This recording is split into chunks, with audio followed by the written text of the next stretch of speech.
Good morning friend, তোমরা সকালে কেমন আছো? জানি তোমরা সকালে খুব ভালো আছো, আমিও খুব ভালো আছি। দেখো এখন বর্ষার দিন, শ্রাবণ মাস, চারিদিকে শুধু বৃষ্টি, বাইরে বৃষ্টি হতেই আছে সারা রাত ধরে বৃষ্টি হয়েছে। সকালবেলা ঘুম থেকে উঠেও দেখছি বাইরে বৃষ্টি পড়ছে। বৃষ্টির দিনে দেখবে বাইরে বা উঠোনে নামতে কেমন একটু লাগে, ভাল লাগে না ঠিক, উঠোন বাড়ি প্যাচ প্যাচ করে, বিরক্ত লাগে। এখন ঘুম থেকে উঠে নিয়েছি, ঘুম থেকে উঠে এখন বিছানাটা গুছিয়ে নিচ্ছি। নিজের বিছানাটা নিজেকেই গুছাতে হবে বলো, নিজের কাজগুলো নিজে করে নিয়ে ফ্রেশ হয়ে নিয়ে কিছু খাবার খেয়ে পড়তে বসে পড়বো। আমার ডেলিকার রুটিন যেটা আছে সেটা তো করতেই হবে বলো, নিজের কাজ তো নিজে করাই ভালো নাকি? অপর করে দেওয়ার থেকে নিজের কাজ নিজে করে নেওয়াই ভালো। তাই ঘুম থেকে উঠে নিজের কাজগুলো গুছিয়ে নিলাম। এবার ব্রাশ করে একটুখানি পড়তে বসবো। তার আগে একটু বাইরে ঘুরে আসি, দেখছি একটু ওয়েদারটা কেমন লাগছে।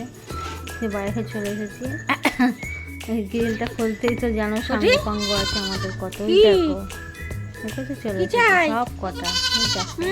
বাবা সকালে উঠে খাবার দিতে হবে না, জ্বালিয়ে খাই কি বলবো আর।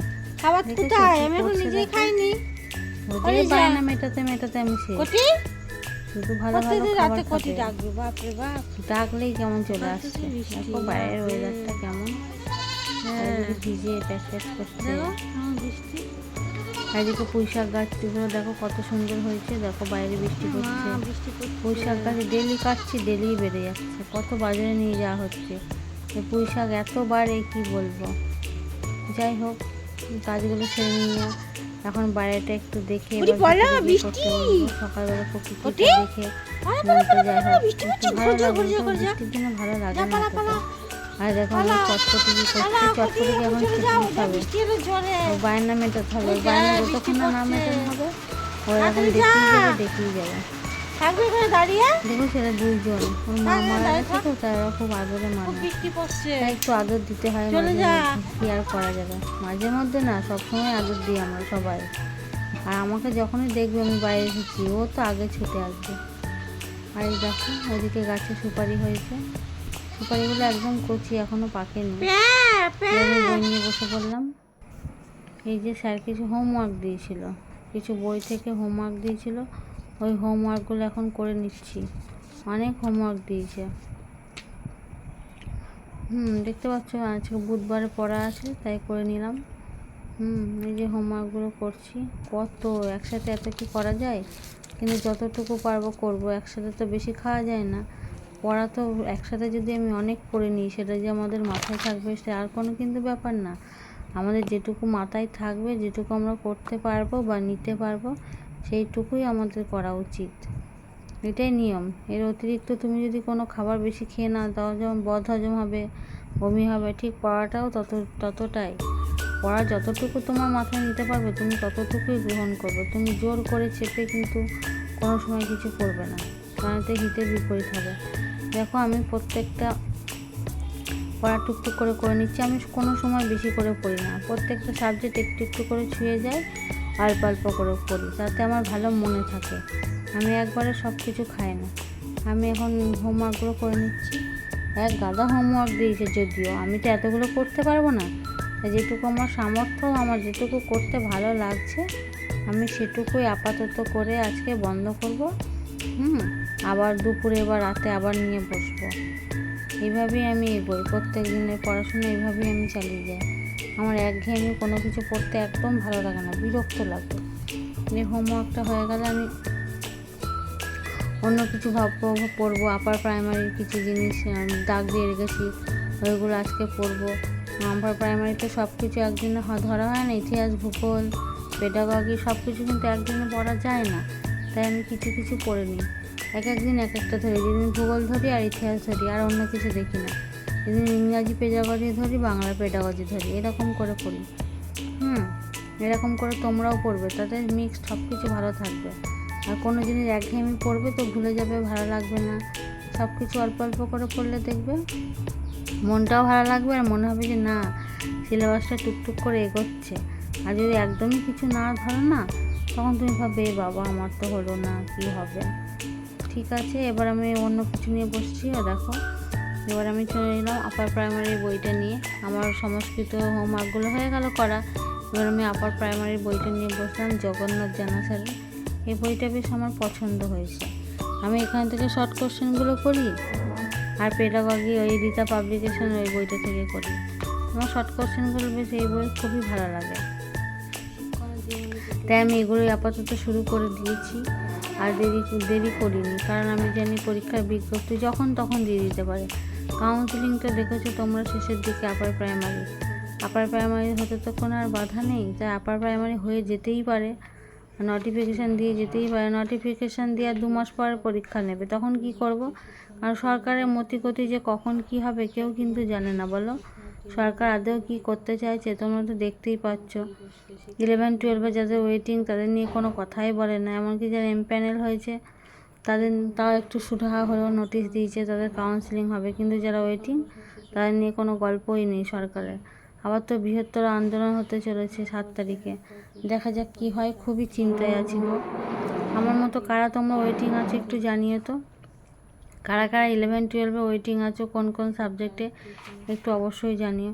খুবই মন খারাপ, কি করব, মাঝে মাঝে পড়তে ভালো লাগে না ওইটা শেষ হওয়া না পর্যন্ত, কিন্তু বসে থেকেও তো লাভ নেই না। খুবই মন খারাপ হয়ে যায় গো মাঝে মাঝে, একদম অসহায় লাগে নিজেকে, ভালো লাগে না। কবে কি হবে হবে না কিছুই বুঝতে পারি না। এই সরকারের মতিগতিতে একদমই ভালো না। আগে সরকারের মতো এও তো এইভাবেই চলছে। এই 10 নম্বরটার জন্য আমরা ফ্রেশার্সরা পুরো পিছিয়ে গেলাম। কী যে হবে জানি না, কিছুই জানা নেই, মাথায় কিছুই ঢোকে না। এই জন্য পড়াতেও বেশি এনার্জি পায় না। তার মধ্যেও নিজের মনকে বুঝিয়ে নিয়ে পড়তে বসছি বা পড়বো, কী করব, কিছু তো করার নেই। হয়তো বাড়িতেও বকা খাবো এই নিয়ে বসে থাকলে। তাই মোটামুটি আপার প্রাইমারিটা শুরু করে দিয়েছি। আর সংস্কৃত যেহেতু আমার অনার্স সাবজেক্ট, ওটাও টুকটাক করে পড়ি একটা স্যারের কাছে, তোমরা তো জানোই আমি একটা স্যারের কাছে পড়ি। আর আপার প্রাইমারিটা আপাতত নিজেই পড়ছি, কোনো স্যারের কাছে পড়ি না, নিজে বই কিনে নিয়ে শুরু করে দিয়েছি। এখন আমি এই পেডাগগির কিছু কোশ্চেন পড়ছি। দেখো, পেডাগগির কোশ্চেনগুলো পড়তে বেশ ভালো লাগে, এত সুন্দর করে দিয়ে এই বইতে।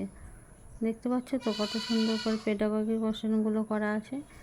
প্রথমে কিছু পেডাগজির কোশ্চেন করে নিই, তারপরে তো আছেই তার সাথে পেডাগজির পর আজকে ইতিহাস করব।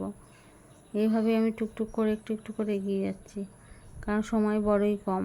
আর আমাদের ভাগ্যটাও খুবই খারাপ জানো, আমরা এমন সালে জন্মেছি যে যত পরিবর্তন হয় সেই আমাদের সমাজেই হয়, আর সেই পরিবর্তনের শিকার হয় আমরা। আজ পর্যন্ত যা যা হয়েছে খারাপ কিছু, সব আমাদের এই বয়সী ছেলে মেয়েদের সাথে। এত খারাপ লাগে কি বলবো, কিছু করার নেই, আমাদের কপালটাই খারাপ। আজ এত বছর পর এসএসসি হলো, যা আবার দিলাম, তা আবার এরকম অবস্থা। কী করে মনকে বোঝায় বলো, বয়স বেড়ে চলেছে, বিয়ের চিন্তা, একদিকে পড়াশোনার চিন্তা, নিজেকে প্রতিষ্ঠিত করার চিন্তা, চারিদিক দিয়ে যেন একদম ঝামেলা ছেঁকে ধরছে। কী আর করবো, এইসব ঝামেলাকে পিছিয়ে রেখে আমাদের তো এগোতেই হবে, কিছু করার নেই। ঝামেলাকে মন থেকে দূরে সরিয়ে ঠেলে রাখতে হবে, না যে আরও বিপদ থেকে ধরবে সেটা তোমরা বুঝতেই পারো যে যার জীবন দিয়ে। তাই শুরু করে দিলাম মন ভাঙা নিয়ে, কারণ জানি একবার মন ভেঙে গেলে সেই মন জোড়া লাগতে সময় লাগে, কিন্তু কিছু করার নেই, আবার এগিয়ে যেতে হবে। মানুষ বারবার ব্যর্থ হওয়ার পরই তো একবার সফল হয়। কত মানুষ আছে 50টা 100টা পরীক্ষা দিয়ে তারপর একটা সরকারি চাকরি পেয়েছে। তাই একবারে মন ভেঙে লাভ নেই, কী আর করা যাবে বলো। তোমরাও আমার মতো শুরু করে দাও, আর কিন্তু কেউ বসে থেকো না, বসে থাকা মানে পুরোই কিন্তু বৃথা। হ্যাঁ, টাইম কখনো তোমরা বেঁধে রাখতে পারবে না, টাইম চলে যাবে টাইমের মতো, কিন্তু তুমি নিজেকে টাইমের সাথে আপডেট করতে না পারলে তুমি পিছিয়ে যাবে। এমন একটা সময় আমরা এসে দাঁড়িয়ে আছি, কিছু আর বলার নেই। এই যে আমি এখন ইতিহাস করে নিচ্ছি, আবার ইতিহাসের কিছু কোশ্চেন পড়বো। হরপ্পা সভ্যতা, আমরা তো জানি প্রথমেই আছে হরপ্পা সভ্যতার কিছু কোশ্চেন। যাদের ধরো কোনো বই নেই তারা 7, 8, 6 এই বইগুলো অবশ্যই ফলো করতে পারো, ইতিহাস আর ভূগোল। ওই বই থেকেই এগুলো জিস্ট করে দেওয়া আছে একটু একটু করে। তোমরা ভেবো না বই নেই মানে কী করে পড়বো, পারবো না। অ্যাকচুয়ালি আমাদের ডিটেলস পড়াই ভালো, ডিটেলস পড়লে ভালো মনে থাকে। এই দেখো এই বইতে সব কিছুই শর্ট করে দেওয়া আছে, অতটা ডিটেলস নেই। তবে যারা ডিটেলসগুলো পড়ে নিয়ে তারপরে এই বইগুলো প্র্যাকটিস সেটগুলো করবে, তাদের আরও বেশি ভালো করে মাথায় মনে থাকবে। আমার কাছে আপাতত তো কোনো টেক্সট বুক নেই 7, 8 বা 6-এর, তাই আমি আপাতত এই বইটা দিয়েই শুরু করলাম। তোমাদের কাছে যাদের আছে তারা কিন্তু অবশ্যই শুরু করে দাও, একদম দেরি করো না। আপাতত এটাকে পাখির চোখ করো সামনে, আপার প্রাইমারি। আর আপার প্রাইমারি নিয়ে কোনো ঝামেলা নেই, এটা হয়ে যেতেই পারে। তারপর হয়ে গেলে যদি না পারো পাস করতে, তাহলে কিন্তু জীবনের আফসোসের শেষ থাকবে না। তাই কেউ আর দয়া করে বসে থেকো না, আমার মতো শুরু করে দাও। আমি অনেক মন ভেঙে গেছিলো, মধ্যিখানে আর পড়তাম না, কোনো ভিডিও করতাম না, কিন্তু আবার শুরু করলাম। দেখলাম যে না, এভাবে বসে থেকে লাভ নেই, কিচ্ছু হবে না বসে থেকে, আরও বরং ক্ষতি হবে। তোমরাও আর বসে থেকো না, তাই হাত জোর করে তোমাদের বলছি শুরু করে দাও। আজ এই পর্যন্তই। তোমরা সকলে ভালো থেকো, আর অবশ্যই আমার এই চ্যানেলটিকে লাইক এবং সাবস্ক্রাইব করতে যেন কোনো দিন তোমরা ভুলো না। অবশ্যই আমার পাশে থেকো, তোমাদের অনুপ্রেরণায় আমাকে অনেক দূর এগিয়ে নিয়ে যেতে সাহায্য করবে, কারণ কারো সাহায্য ছাড়া মানুষ জীবনে এগোতে পারে না। তাই আমি চাই তোমরা অলওয়েজ আমার পাশে থেকো, ভালো থেকো। তোমরাও তোমাদের পড়াশোনা চালিয়ে যাও, কোনো দিকে মন না দিয়ে। দেখবে একদিন ঠিক সাফল্য অর্জন তোমরাও করতে পারবে আমারই মতো। মানুষ বারবার ঠকেই তারপর একদিন জেতে। Tata, by.